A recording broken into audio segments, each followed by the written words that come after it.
ಈ ಸಾರಿ ಮುಖ್ಯಮಂತ್ರಿ ಆದಮೇಲೆ ಬಸವಣ್ಣ ಸಾಂಸ್ಕೃತಿಕ ನಾಯಕ ಅಂತೇಳಿ ತೀರ್ಮಾನ ಮಾಡಿ. ಬಸವಣ್ಣ ಯಾವ ಧರ್ಮಕ್ಕೆ ಜಾತಿಗೆ ಯಾವುದೇ ಪಂಗಡಕ್ಕೆ ಸೇರಿದವರಲ್ಲ. ಅವರು ವಿಶ್ವಮಾನವರಾಗಿದ್ದಂಥವರು. ಇಡೀ ಸಮುದಾಯ ಸಮಾಜ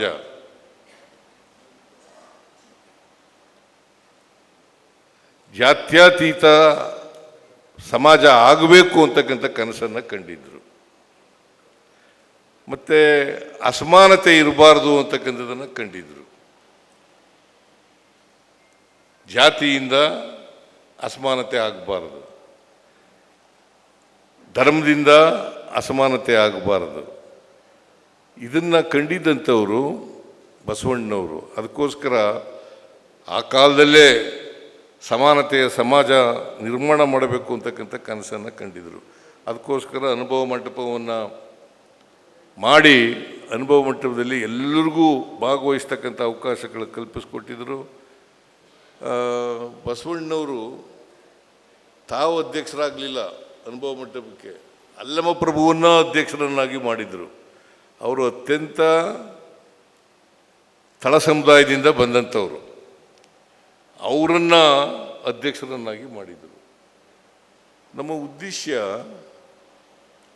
ಜಾತ್ಯತೀತ ರಾಷ್ಟ್ರ ಆಗಬೇಕು, ಸಮಾನತೆ ಬರಬೇಕು, ಎಲ್ಲರೂ ಕೂಡ ಸ್ವತಂತ್ರವಾಗಿರಬೇಕು,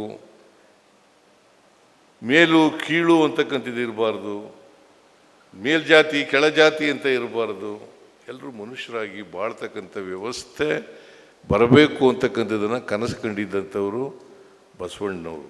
850 ವರ್ಷಗಳ ಹಿಂದೆ, ಈಗಲ್ಲ, 850 ವರ್ಷಗಳ ಹಿಂದೆಯೇ. ಅದಕ್ಕಿಂತ ಬುದ್ಧ ಕೂಡ ಪ್ರಯತ್ನ ಮಾಡಿದರು.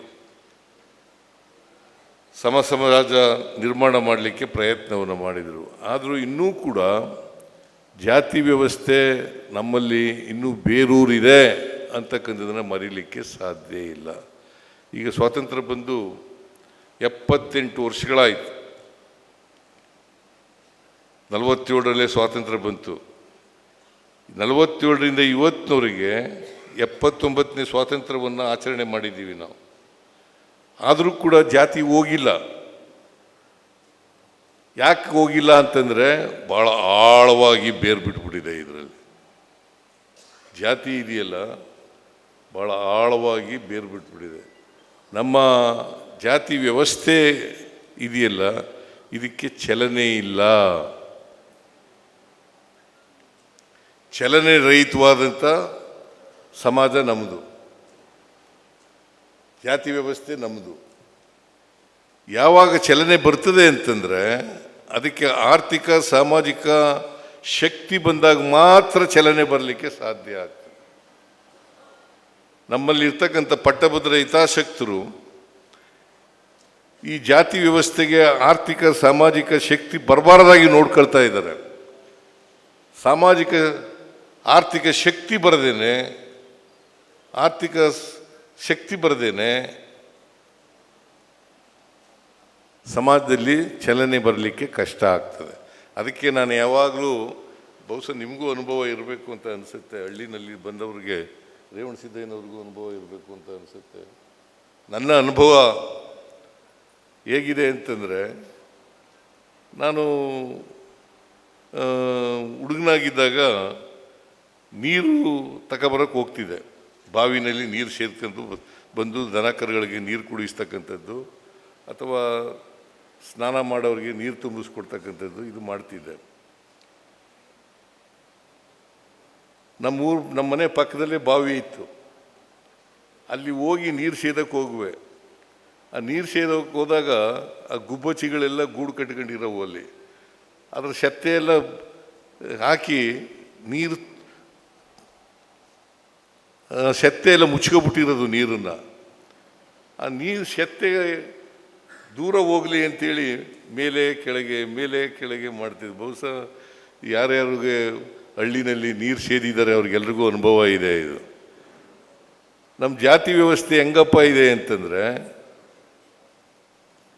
ಈ